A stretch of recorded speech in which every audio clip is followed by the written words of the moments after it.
Good evening. Good evening to everybody. I'm very happy to be here tonight with my friend Michelle Dawson from the United States. Hi, Michelle. Hello, great to be here with you this evening and this afternoon for us here in the U.S. on the East Yeah, Coast. yeah, you're right. And it's after we've just had dinner here. So, Oh, oh, Michelle,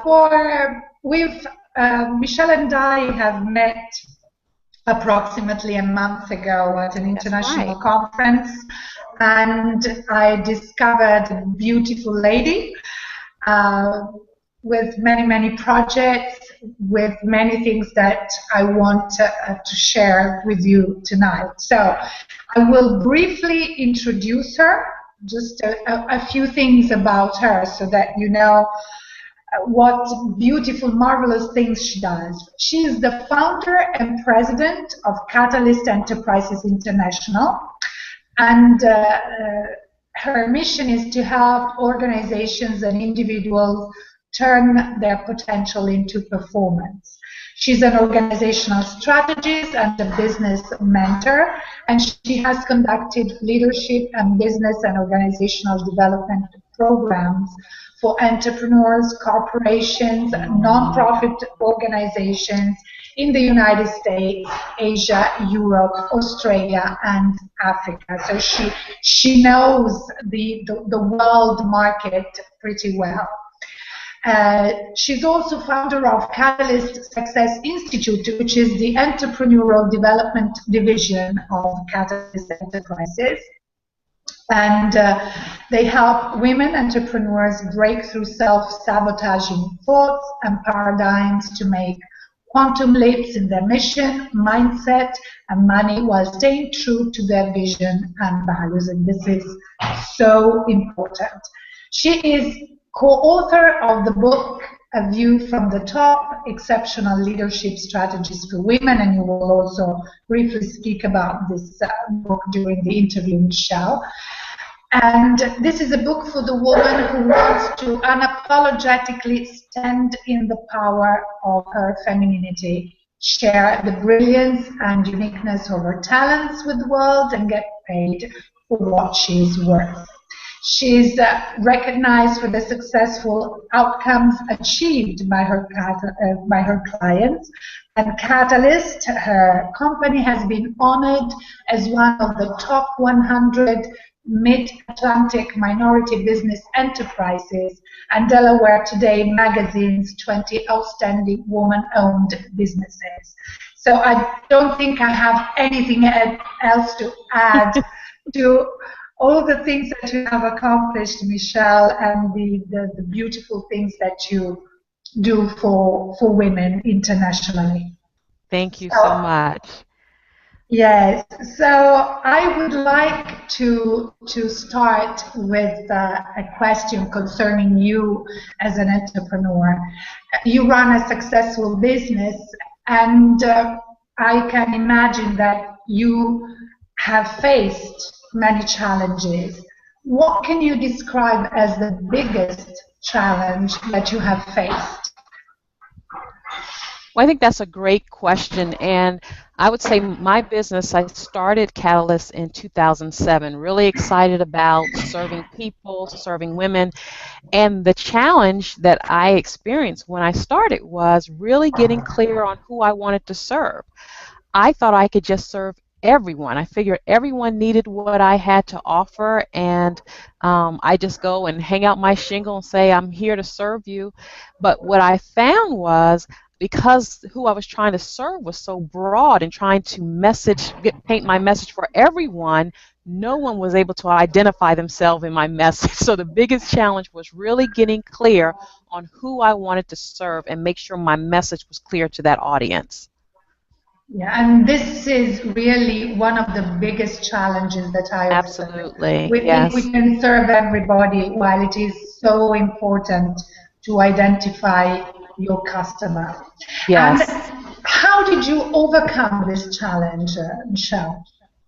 You know, I had to step back and really think about the gifts, the talents that I had, and what I was really passionate about doing, and who I really wanted to serve.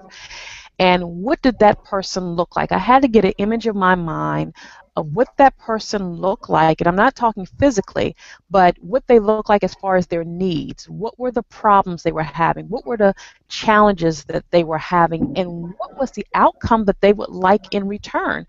And so once I developed a system to map that out and get really clear on what that person looked like, it helped me to frame my messaging and my marketing so that I'm speaking directly to that person. When I began to do that, I became more consistent in drawing in and attracting the kind of clients that I wanted to serve.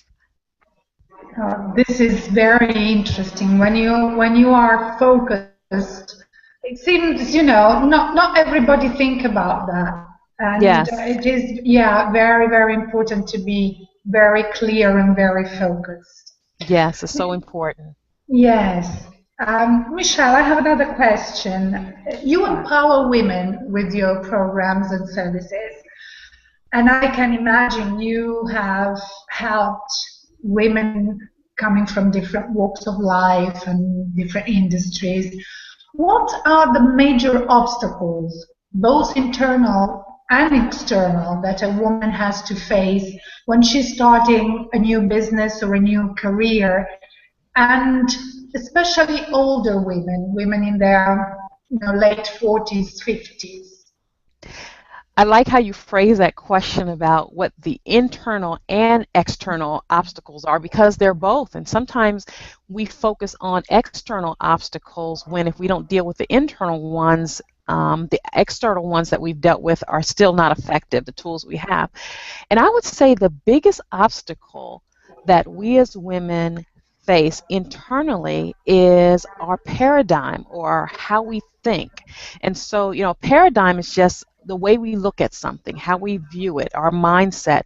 And so it's really important as women that we believe and have the confidence and the courage that's necessary in order to step out in that area of business that we desire to achieve, that we have the confidence that we can move up in that career that we desire to have. And so with the many women, I've worked with hundreds of women, and most of the time we have to start with making that paradigm shift, getting them to believe and understand what they have is valuable and it's needed, and there are people who are willing to invest with them in order to receive the solution that they have for the problem that they're having. And on the external side, I would say that it's having the right systems in place. A lot of times we go kind of by the seat of our pants. That's a phrase we use here in the U.S., where we're figuring it out as we go, and we're wasting a lot of time in doing that, because rather than creating a system, a process, so that we're not using time unnecessarily, and we're maximizing our time, having that system in place so that we know what's going to happen, how we're going to serve our customer, and what's the most effective way to serve our customer on a consistent basis. So I would say internally, it would be mindset and having the confidence and courage, and externally, having the system, whether it's marketing, whether it's how you brand yourself, whether it's how you deliver your product or service to your client base. Yeah, it's interesting what you're saying, because we hear the need about the need to have a system very often. Sometimes Yes, you have the impression that it's almost a buzzword, while yes, instead it's something that you really really need to have a right. proper business and to be able to run the system, the business well. That's Absolutely, and right. without those systems, it's really difficult to measure how are you doing, how well are you doing, are you growing in the ways that you want to grow in your business or your career, are you achieving the goals that you desire to achieve in your business or career, and having the right system with the goals and milestones and benchmarks also in place, you can accurately measure your progress and figure out where, if you're not progressing the way that you desire to, where you need to make the Why? adjustments. Yeah. Yeah, that's true. That's so true.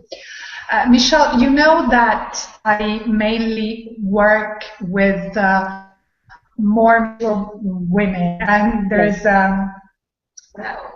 yeah, a woman I'm in contact with that she defines herself, and so this age group, vintage women. So I like this expression, Yes. vintage women. So that's why I want to ask you a specific question for this age Sure. group. Which would you say are the characteristics of a vintage woman that are particularly helpful when she's starting a new venture or a new career at a more mature age? I love that term vintage women, and Yeah, you know, so yeah, as I've worked with women that would fit in that age category, one thing I've found that is so tremendous and wonderful with women who have reached this milestone in their life, they're more confident who they are. They have raised their family if they had families, if they've had a career, they're well into their career, and they're much more settled in what's important to them, their values, and what's really important. And so I would say that, you know, looking at the characteristics that women have at this age, they're very gifted, they're talented. With the combinations of their gifts, their talents, and their life experience, they have so much to offer the world, and so much to offer the marketplace. And it's just a matter of knowing how to package that and to put a message behind that so that people can hear them. And I think the thing that's it's so incredible, and so important for those of us women who are considered vintage women, if we fall in that category, is not to be afraid to be visible yeah, and to share that, you know, you have experiences, you have gifts, you have talents that are valuable, and not only valuable, they are marketable. And so knowing how to market those in any new venture is critical as well. yes, and without always comparing yourself Yes, to a younger generation or to other that's women right. in general, because you are unique at any age. Yes, that is so important as well. And you know, and sometimes I think, um, as we get older, our lives or identity has been wrapped up in, our identity as a mother, our identity as a wife, our identity associated with others. But you know, taking the time to really get clear on who we are as an individual and what's inside of us as an individual woman, and it's a very powerful thing to be able to present when we get clear on that. Yeah, yeah, that's very important. That's very important. Michelle, I see many women in their 50s that, for a reason or another, often the reason is the crisis that has Hmm. hit the world, are trying to reinvent themselves and start Yes. their own business. What would you suggest to these women who are starting afresh now in their 50s? Just like we were saying before, women in their 50s have so much to offer the world and so much to offer their communities. And oftentimes, because our lives have taken twists and turns and our experiences have been so vast, we look at all these things we have and figure, well, what do I do with them? I have all these things in a basket. How am I supposed to put them together and make it presented as a package? And so I would recommend the first step is to do a self-assessment.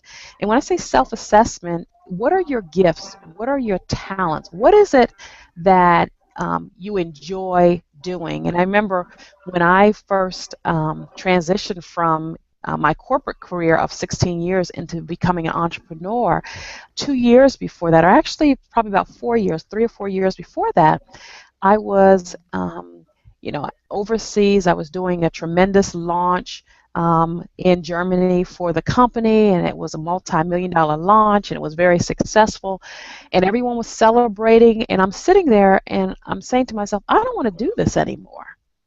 And so I knew I wasn't happy doing it, even though I was good at it. It didn't fulfill me anymore. And so I knew I didn't want to do that, but I didn't know what I wanted to do. And so that started my process of going through a self-assessment, looking at all my gifts, all my talents, the experiences I've had. And then once I was able to look at them, what were the ones I was most passionate about? Because we as women, we can do a lot of things, but it doesn't mean that we're passionate about everything that we know to do. We're brilliant beings. And so we're very, multi-talented. But what is the thing that we're most passionate about doing, that we love, enjoy doing? And then once we figure that out, looking at it and how can that serve others and serve them in a way that they're willing to invest in themselves through you to purchase that service or that product to meet their need. Yeah, that's thank you. That's very, very important. And I think this applies to every woman, not only women Sure. in their 50s. Mm-hmm. Vishal, marketing and promoting yourself is one of the biggest challenges that my clients have to face, and one of the Yes. most difficult ones for them. And I believe that personal branding is very important today, and it's also a way that to get to know yourself better and to be Yes. more focused in what you do. Mhm. What do you do for your personal brand and your social media presence? Another great question. For my personal brand, I had to decide what was my unique value proposition. And, we hear about that phrase a lot in business, but even Yeah, personally, what is it that's unique about me? And I have in my office a banner that's hanging. It says, there may be millions of people who do what I do, but none of them can be me doing it. And what that yeah, means is, even though there may be others that can offer the same service, can offer the same product, you bring yourself to it. You bring your essence, your personality, your character to it, and that's what makes it unique. And so oftentimes people, and I think I saw this posted on your Facebook page, and I love this quote, that people don't just buy what you have, they buy yes, why you do what you do. And so, we see yeah, that in a lot of brands, whether it's multi-million dollar companies like Apple. When you think of a company like Apple products, they're not the only ones who make iPad type or tablets. They're not the only ones that make MP3 players, but it's what it's associated with, having an Apple product that makes people want and stand out in line for hours to get this product. yeah, And yeah, so, because Apple has been so successful in communicating their uniqueness, that's why people respond. And you can get the same response for the product and service that you offer when you can get real clear on your unique value proposition and communicate that. And then I would say, not only once you get clear with that, when you want to build a brand, it's how people perceive you. So go out and ask some people who will be honest with you, what is their impression of you? What would they say your brand represents? Just how would they describe you? And that kind of gives you an understanding of where you would like your brand to be and where it may be today if there's a disconnect. And then setting some goals. I would say the next thing is set clear goals. If your brand isn't developed or as visible as you like, setting goals, when would you really like to see that transition taking place? If it's 6 months or a year where you want people to recognize your brand as. And then also, your brand serves a particular group. And so, who is that group that you want to serve with mm, your brand? Who is it that you want to be visible to? Who do you want to communicate with? And I think one thing that's really important is pay attention to the details of your brand. Your brand is more than your website or your business card or your resume, and those things should represent your brand as well. But it's not just verbally how you communicate, but also your nonverbal communication also represents your brand. So you want to make sure all those things are in alignment. yes, yes, true. Michelle, you know, I called my company Project Prosperity, and Yes. this interview series, it's called Simple Steps to Prosperity. Hmm. Prosperity is something that is really important in my life, and I think in everybody's life, but it doesn't mean the same thing to everybody. That's so true. So, yes, what does prosperity mean to you, and what is the number one prosperity secret in your life that you would like to share with us tonight? What prosperity means to me is wholeness. When I think of the word prosperity, I think of wholeness. And when I mean by wholeness, I mean spirit, soul, and body completeness. And so, one of the things that I've always wanted to make sure in my life that I wasn't a public success and a private failure. And so prosperity means that I'm whole in spiritually, I'm whole physically, I'm whole in my mental capability as well, and being able to balance those things. And so I would say my number one prosperity secret, it has been being faithful and committed to my values first and foremost, and then diligent in my work ethic. And as long as I keep those things functioning well in my life, I believe that I'm very prosperous. Yeah. And what does success mean to you? You know, years ago, I came across a definition of success, and I've always, whenever anyone asks me that question, I give the same definition. And the definition of success that I use in my life, both personally and professionally, is continually achieving my predetermined goals, stabilized by a balanced life, purified by my belief system.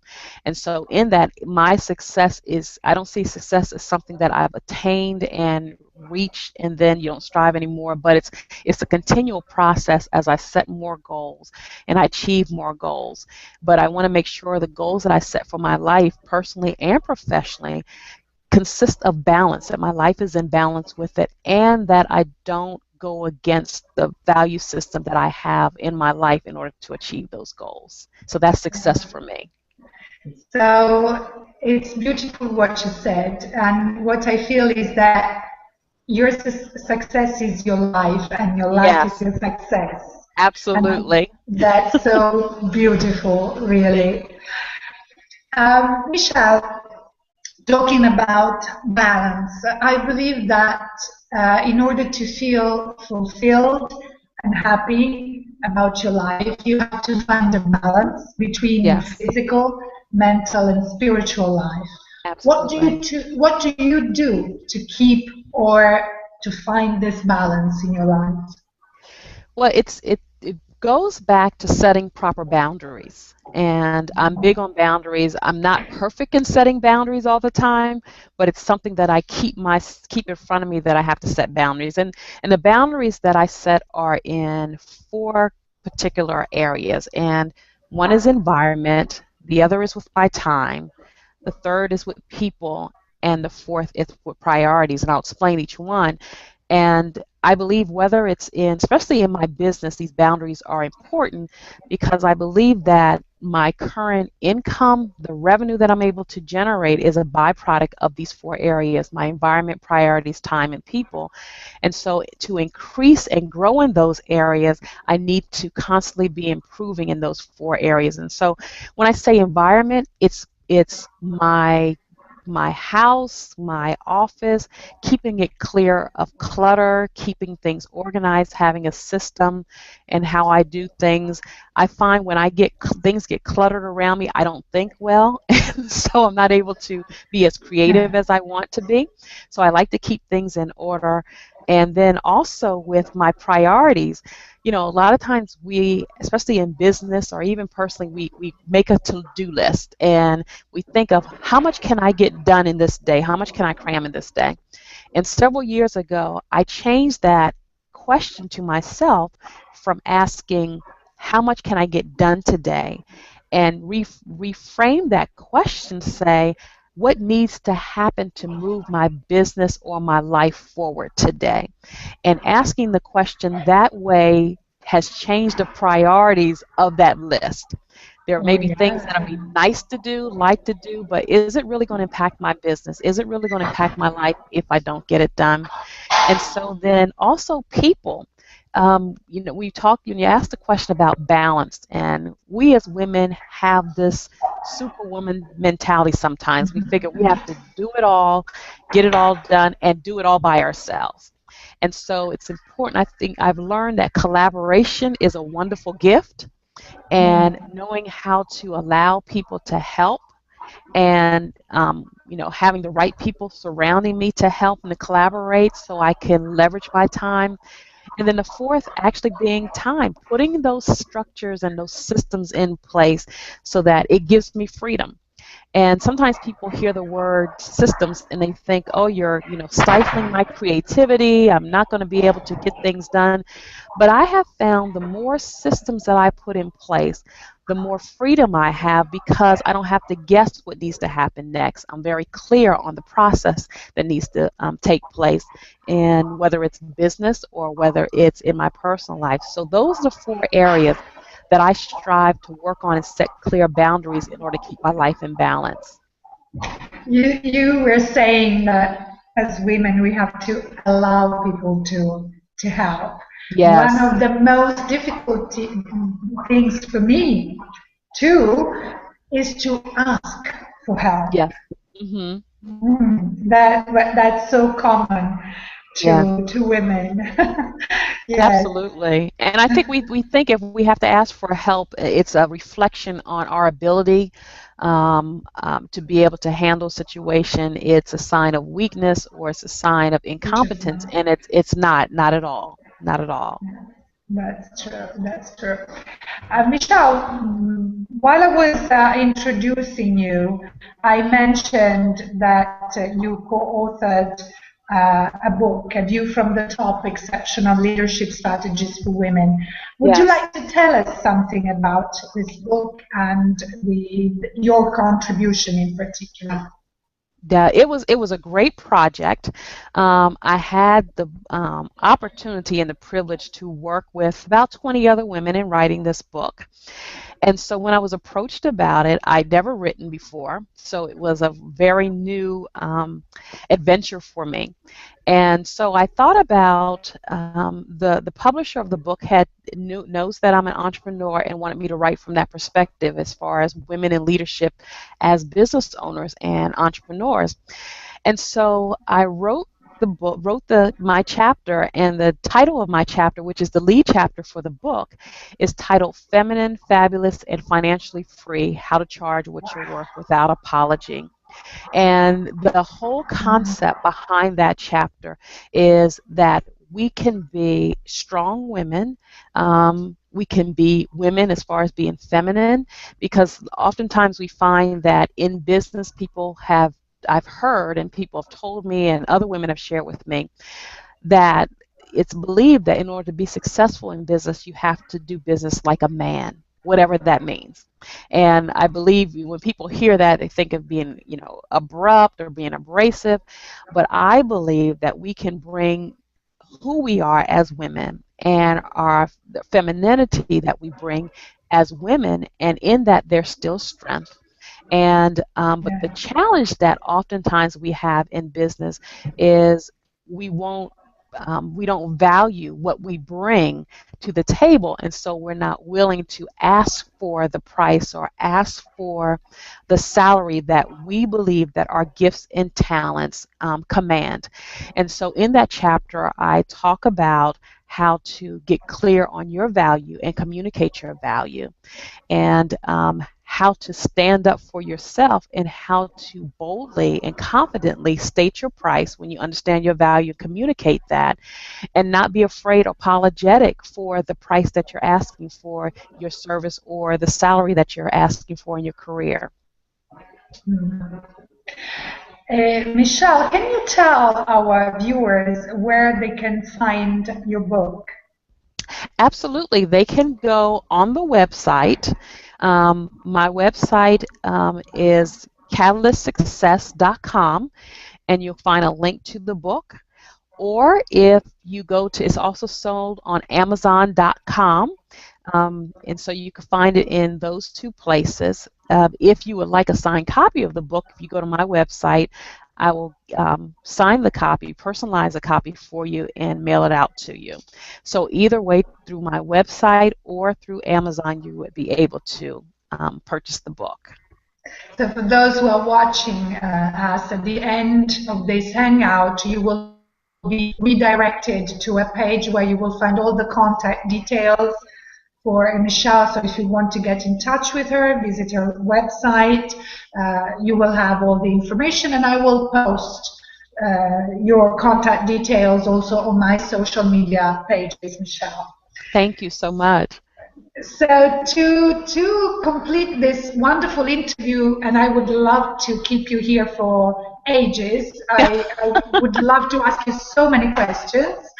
I know you have many projects, and there is one in particular that is starting in a few weeks, if I remember correctly. Yes.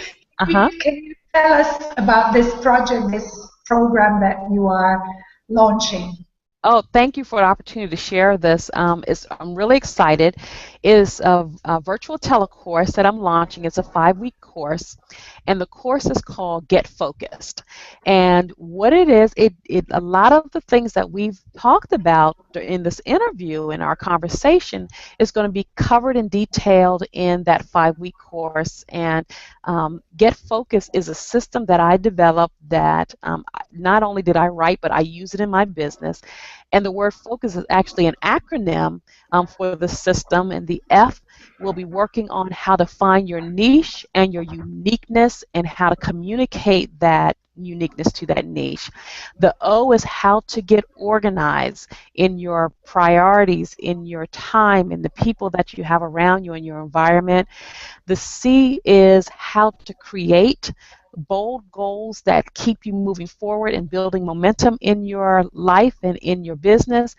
The U is how to really get clear and understanding what your ideal client's needs are. And just like we were talking earlier, if you don't understand their needs, you need to be able to connect the dots for your ideal client, their needs to the solution that you bring. And then the S stands for the systems that we're going to be working on so that you're marketing on a consistent basis to your ideal client. And so, like I said, it's a 5-week course, and I'm really excited about it. The registration has been going very well, so I'm excited about to share these tips, strategies, and tools that I have for everyone in that course that's coming up. Oh wow! I'm looking forward to see all the details about the course. And if I want the information, I imagine that we can find it on your website, Michelle. You sure can, and for just, I really appreciate this time that I've been able to spend with you and everyone, and just being able to share from my heart and share, the things that have been a blessing to me and my business, and as a gift to those that have been listening and tuning in. I have a complimentary audio series, or audio, actually it's a 30-minute audio, along with a assessment that I call my Steps to Success assessment that I want to give to everyone. All you have to do is go to this website, which is accelerateyoursuccess.com. So it's the word accelerate, the letter U, the letter R, and then success.com, and that'll take you right to where you just fill in your information, and you will immediately be able to download the 30-minute audio along with the assessment. The audio will tell you how to do the assessment, and also receive more information about the course that's coming up. So I'm really excited to get that in your hands as well. Yeah.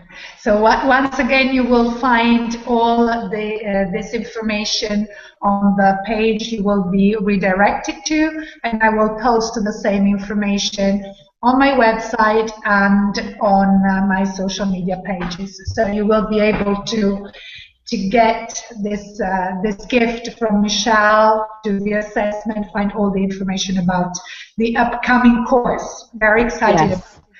Michelle, do you have time for a couple of questions? I have two questions in the chat. Yes, absolutely. Okay, one of the questions is from Laura. And she says that, her biggest challenge is to put herself out there.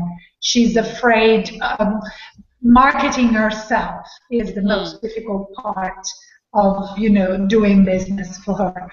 yes. What can you suggest to her? And thank you for that question. I was in the same position. Naturally, I am an introvert, and I can sit in my office, and if I could grow my business by just sitting in my office and working on my computer, I would, but it takes more than that. And so understanding that visibility is key to the growth of a business and growth of a career. And I think the first thing you need to understand is that there are people who are in need of what you have to offer. And when we don't make ourselves visible, there's people who aren't able to receive those solutions that we have to offer. And so what I had to do, because when I say I was an introvert, I mean I had a severe case of it. Whereas I walked in a room, and if I didn't know anyone, I would have a panic attack and I would have to leave the room. So what I knew, because I knew it was important for me to get out and meet people, I started very small with baby steps. And so I would go to networking events or conferences, and I would say, okay, before I leave this conference, my goal is to introduce myself, walk up to 5 people and introduce myself. And so sometimes when I walk in a room, it would take me, a couple minutes to work up the courage in order to walk up to someone. But I began doing that. And so every time I would go to a networking event or a conference, I would set a small goal for myself that I would walk up to a certain number of people and introduce myself. So it helped build my courage, and it helped me become more visible, because the other thing you need to realize, you're not the only one who feels that way. There's probably other people in that room that are just as shy and just as have some anxiety about introducing themselves. So sometimes what I would do, I find people who look like me, that look like they were nervous, and I would go to them first and kind of break the ice. So I would say Wow, set small that's goals, a just set good, small good goals. strategy. Yes. You feel you are in the same boat. Yes, absolutely. But Yeah, just set small goals and make baby steps, and you'll be able to do it. yeah. Michelle, I have another question from Julia. I think Julia is Italian, and before I ask you the question, I would love to say to the Italian audience that I'm going to translate this interview with Michelle and add subtitles to the video that has been recorded also on YouTube. So you will soon see the interview and be able to follow everything that we said tonight. Great. So the question from Julia is the following one. She says that she's been jumping around here and there trying to find something she feels really passionate about, but she hasn't found her passion yet. So Hmm. what would you suggest to her? What could she do to understand what her real passion is? Okay. I actually on my website, I have what's called Passion to Profit. It's a free download report that you can get if you go to catalystsuccess.com, Julia. So if you would like to get that information, but what I would recommend, the first thing is, a lot of people struggle with their trying to figure out what their passion is, and especially very gifted people, because they can do so many things and have so many talents. And this is the process that I went through back in 2004, when I was trying to find out what was it that I really wanted to use to build my business, and what was I passionate about, because I wanted to make sure if I'm going to do a business, I wanted to do it offering something that I enjoyed doing. And so I made a list of all my talents. I've made a list of all my gifts. And looking at those, then after I made that list, I began to mark the ones that really bring me joy. Just because I can do it didn't mean it brought me joy and brought me pleasure. I just knew how to do it. So I looked at the ones that really brought me joy, that I enjoyed doing, that looking at the things, if money wasn't an issue, I would want to do this all the time. And then once I looked at those, I began to talk with people in my circle that I trusted and ask them, what, when you think of what I'm good at, what do you see? And I didn't tell them what was on my list. And I just let them talk and let them explain. And a lot of things that were on my list, they were also bringing up. You're really good at this. It seems like you can do this effortlessly. And then once I had that conversation with them, I began to look at the market. It's like, okay, this is what I like to do. Is there a market for that? Is there a need for it? Because you can like to do something, but if there's no market, you can't make any money from it. And so you want to look at what is the need? Is there a need?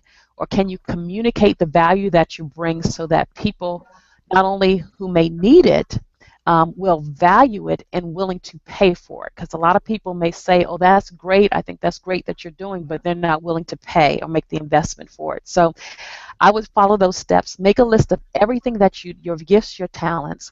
Circle the ones that you really enjoy, that give you pleasure.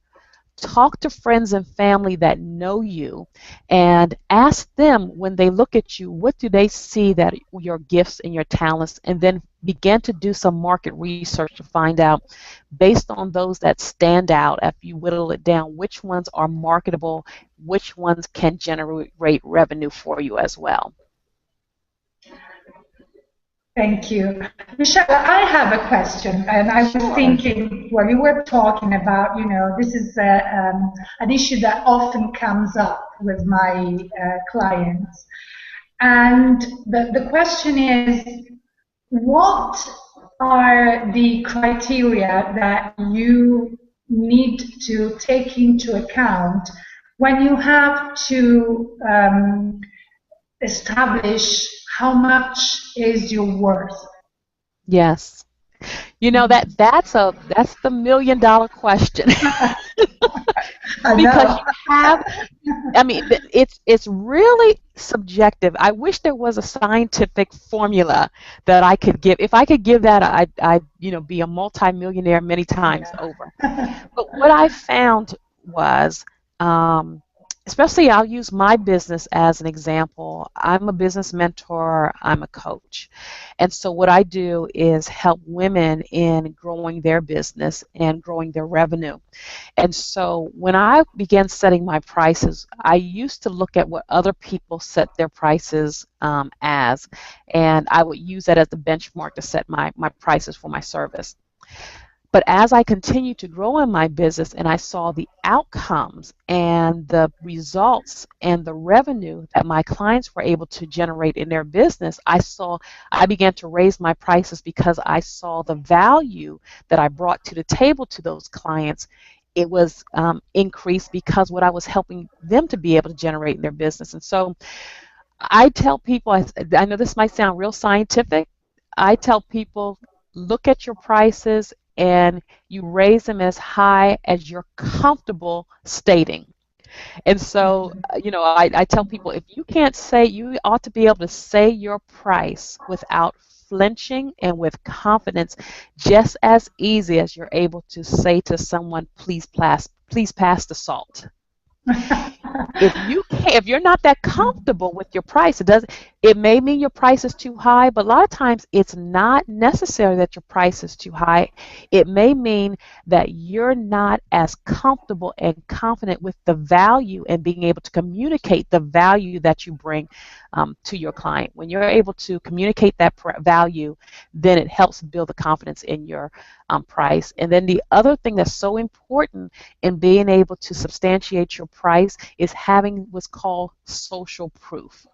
And what social proof means is, as you're working with people, gathering those testimonials where people are saying, before I worked with you, this was my situation or this was my status, this is what you helped me to accomplish, and this is how I have been able to improve.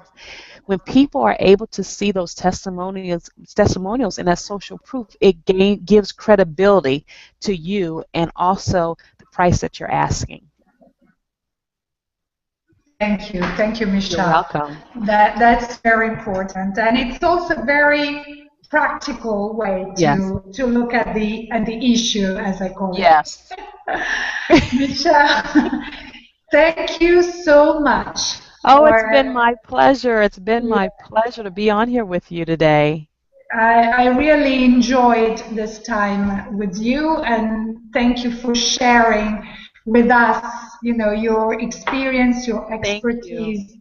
Yes, and I'm sure that, everybody really enjoyed this conversation that we've had Wonderful. together. It's been my pleasure. Thank you so much for the opportunity. Thank you, Michelle. And once again, thank you to all of you who have been with us tonight. You will be redirected to a page where you will find all the details to be in contact with Michelle and to download her gift to you.